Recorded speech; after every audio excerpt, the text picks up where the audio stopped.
महिलाओं से मैं बात बात पे आत्महत्या के विचार मत बनाइए, मरने के विचार मत बनाइए, ध्यान रखिए, विचार करिए आप, बहुत अशुभ विचार है। भगवान महावीर कहते हैं मरने के विचार भाव हिंसा कहलाया करती है, और भाव हिंसा को द्रव्य हिंसा से भी बड़ा पाप माना जाता है। अरे देही हिंसा उतनी खतरनाक नहीं होती है जितनी वैचारिक, इससे बड़ी क्या हत्या, दूसरों की हत्या करना भगवान महावीर ने पाप कहा है। एक इंद्रिय जीव को भी मारना भगवान महावीर ने पाप कहा है। अरे एक बात याद रखना, मेरे महावीर कहा करते हैं अरे दूसरों की हत्या करना पाप है, लेकिन अपने आप की हत्या करना महापाप हुआ करता है। इससे बड़ा दूसरा कोई पाप, दूसरों की हत्या करना तो पाप ही है, अपनी करना महापाप हुआ करता है। इसलिए भगवान महावीर ने एक प्यारा सा सूत्र दिया है। भगवान महावीर ने 4 शब्द इस इंसान को दिए हैं। अरे वो 4 शब्द नहीं, 4 वेद हुआ करते हैं, वो 4 आर्य शब्द हुआ करते हैं, वो महावीर के 4 शब्द।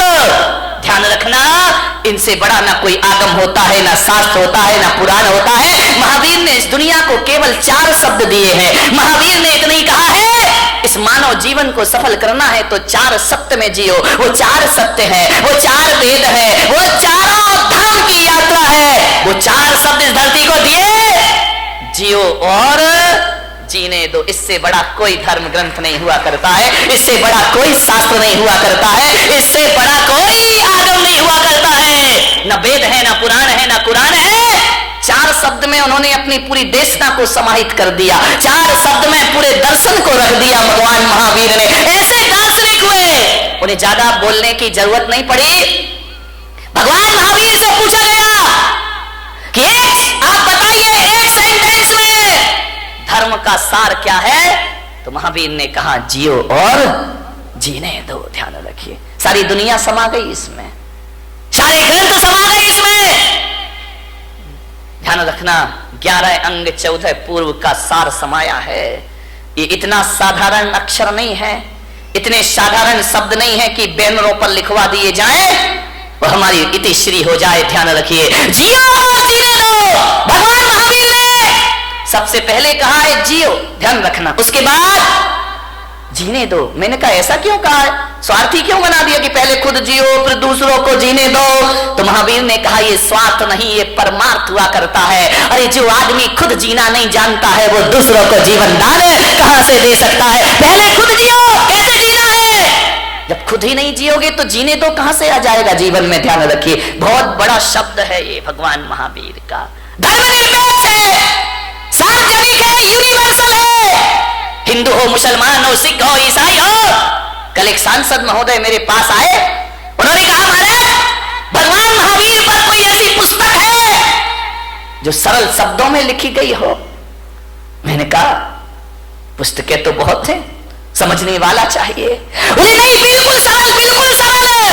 तो मैंने कहा महावीर को पढ़ने के लिए पोथियों की पढ़ने की जरूरत नहीं हुआ करती है, महावीर को समझने के लिए ग्रंथों की जरूरत नहीं हुआ करती है। मैंने कहा मेरे महावीर का स्वरूप देख लीजिए, इससे बड़ा कोई शास्त्र नहीं हुआ करता है, इससे बड़ा कोई उपदेश नहीं हुआ करता है। और महावीर का यदि सबसे बड़ा कोई ग्रंथ है तो जियो और जीने, इससे बड़ा कोई ग्रंथ नहीं। ध्यान रखना, चाइना हथियारों का आविष्कार कर रहा है, पाकिस्तान अणु बम की धमकी दे रहा है, अमेरिका दादागिरी दिखा रहा है, भारत में भी हथियारों की होड़ लगी है। मालूम है किस लिए? कि अमन चैन की स्थापना हो। लेकिन इन्हें कौन समझाए। मैं पुलक सागर कहता हूं कि विश्व में अमन चैन जब भी आएगा, आज नहीं तो कल, कल नहीं तो परसों, सारी दुनिया को महावीर के झंडे के नीचे आना ही पड़ेगा, महावीर के सिद्धांतों को अपनाना ही पड़ेगा, महावीर के उपदेशों को स्वीकार करना पड़ेगा।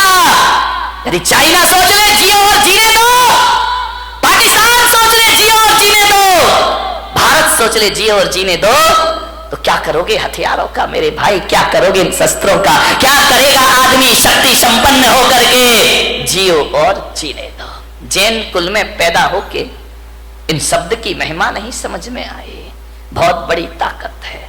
जब घर में झगड़े हो, विवाद हो, लड़ाई हो, एक ही सूत्र अपनाना, जियो और, वहां हमारी समस्या महत्वपूर्ण हो जाती है, सूत्र महत्वपूर्ण नहीं होता है।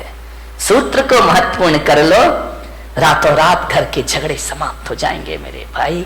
समाज में विवाद हो जाए, भाई भाई में विवाद हो जाए, परिवार में झगड़े हो जाए, कोई कितनी भी बड़ी गलती कर दे, कितना भी बड़ा अपराध कर दे, आदमी एक सूत्र जुबान पर ले आए, जियो और जीने। क्या अपराधियों को जीने का हक नहीं है इस धरती पर? उन्हें भी जीने का हक है मेरे भाई। पापियों को भी जीने का हक है। महावीर जैसी दृष्टि, महावीर जैसा सोच। और मैं आपसे निवेदन करता हूं कि महावीर के इस देश में, महावीर के समाज में, महावीर के इस पंथ में आत्महत्या करना महावीर का सबसे बड़ा अपमान है मेरे भाई। इससे बड़ी कायरता दुनिया में कोई दूसरी नहीं हुआ करती है। आत्महत्या के विचार कभी मत बनाओ।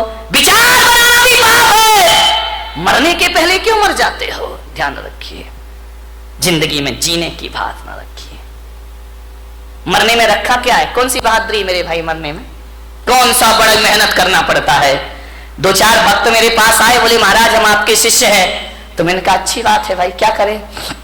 बोले हम आपके भक्त हैं। तो मैंने कहा ठीक है। बोले आप आदेश करो। मैंने कहा क्या आदेश करूं? बोले जो आप कहोगे वो काम हो जाएगा। मैंने कहा तू मेरा शिष्य बन के क्या करेगा? बोले आपके लिए अपनी जान दे दूंगा, सब कुछ अर्पित है आपके लिए, तन अर्पित है, मन अर्पित है, जीवन अर्पित है। मैंने कहा जीवन नहीं चाहिए मुझे, तन नहीं चाहिए मुझे, मन नहीं चाहिए मुझे। तो बोले महाराज आपको क्या चाहिए? मैंने कहा मैं अपने भक्तों में, ऐसे भक्तों को, ऐसे लोगों को मैं अपना भक्त नहीं बनाता हूं जो मेरे लिए जान देने को तैयार है। अरे मेरे लिए मरने को तैयार मत रहो। सच्चा भक्त यदि मुझ पे मर जाएगा तो वो सच्चा भक्त नहीं होगा। अरे महावीर भगवान को मरने वालों की जरूरत नहीं, महावीर भगवान को तो जीने वालों की जरूरत हुआ करती है। धर्म के नाम पर जियो मेरे भाई, धर्म के नाम पर मरो मत। महावीर ने नहीं कहा कि धर्म के नाम पर मरना, महावीर ने तो कहा है धर्म के नाम पर जीना। मरना कोई बहादुरी का काम नहीं है, 2-5 मिनट का काम है। एक फंदा लगाया, आंखें बंद की, 2 मिनट में जिंदगी खत्म। एक बंदूक लगाई, जिंदगी खत्म। गला घोट लिया, जिंदगी खत्म। मरना कौन सी बहादुरी है? मरने में टाइम कितना लगता है? 1 मिनट, 2 मिनट, 5 मिनट। मिट्टी का तेल डाला, आग लगाई, मर गए। ये कोई बहुत बहादुरी का काम नहीं है। मरने में 2 मिनट लगते हैं, मगर जीने में 100 साल की जिंदगी लग जाया करती है मेरे भाई। जीना बहादुरों का काम हुआ करता है, संघर्षों में जूझना बहादुरों का काम हुआ करता है, विपरीत परिस्थितियों में जीना ये बहादुरों का काम हुआ करता है। ध्यान रखिए मान्यवर, मुझे याद आ रहा है वह व्यक्तित्व जिसने कई बार हार मानने के बाद भी जिंदगी से हार नहीं मानी। ध्यान रखिए, इतने जल्दी जिंदगी से हार जाते हो, आत्महत्या कर लेते हो? नहीं मान्यवर, आपसे मेरा निवेदन है, जिन लोगों ने आत्महत्या की है ना, कभी उनकी कब्रों पे जाके पूछना, कभी उनकी चिताओं में जाके पूछना, जो मर गए हैं उनसे पूछना कि बताओ मेरे भाई तुम्हें कैसा लग रहा है। तो सुन सको, तुम्हारे कान में ताकत होगी तो भीतर से आवाज आएगी कि जो गलती मैंने कर ली है, ऐ भले मानस, ये गलती तू अपनी जिंदगी में दोबारा कभी मत करना। अपनी जिंदगी को पूरी तरह से जीना, भाव हिंसा मत करना, आत्महत्या के भाव मत बनाना।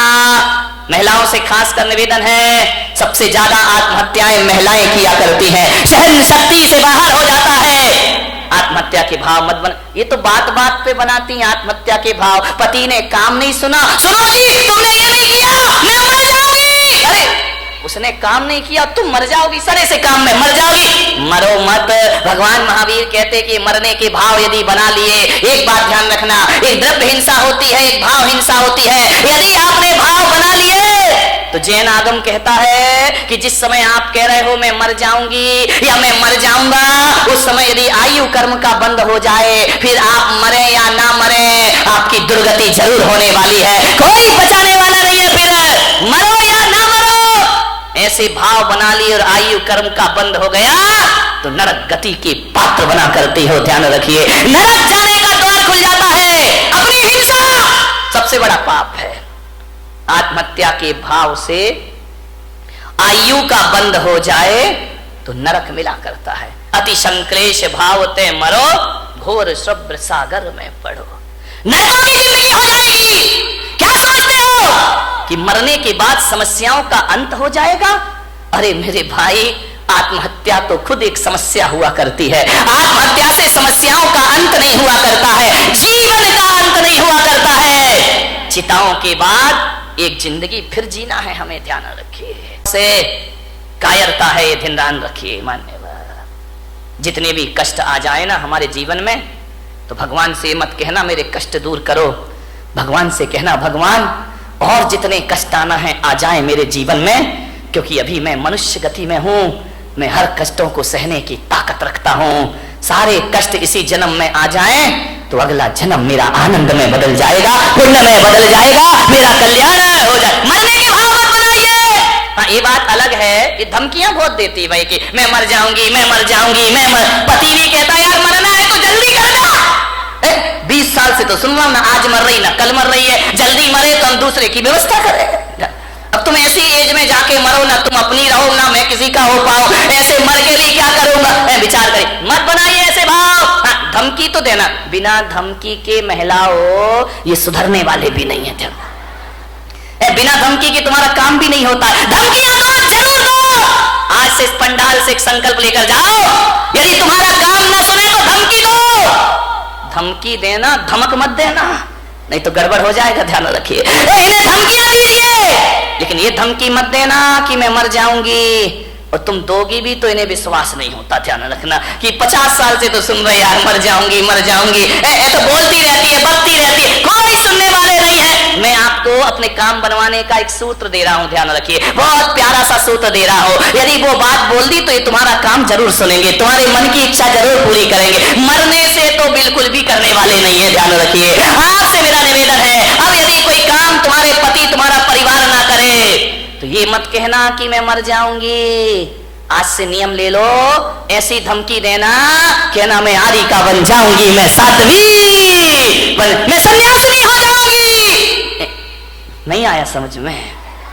नहीं, तुम्हें नहीं आए, इन्हें जल्दी आएगा, क्योंकि मरने पर तो इनका विश्वास है कि ये मरने वाली बिल्कुल नहीं है, ध्यान रखिए। लेकिन यदि तुमने कह दिया कि मैं माता जी बन जाऊंगी, मैं आरी का बन जाऊंगी, तो सोचेंगे यार हो सकता है महाराज के लपेटे में आ जाए और घर छोड़ करके माता जी बनने। चलिए ध्यान रखिए मान्यवर, बात केवल हंसने की नहीं है। जिस क्षण आप कह रही हो मैं आरी का बन जाऊंगी, मैं साध्वी बन जाऊंगी, उस समय यदि आयु कर्म का बंद हो तो ध्यान रखना, आरी का बनो या ना बनो, देवगति की पात्र हो जाया करती हैं। ध्यान रखिए, सदगति हो जाती है हमारे जीवन में।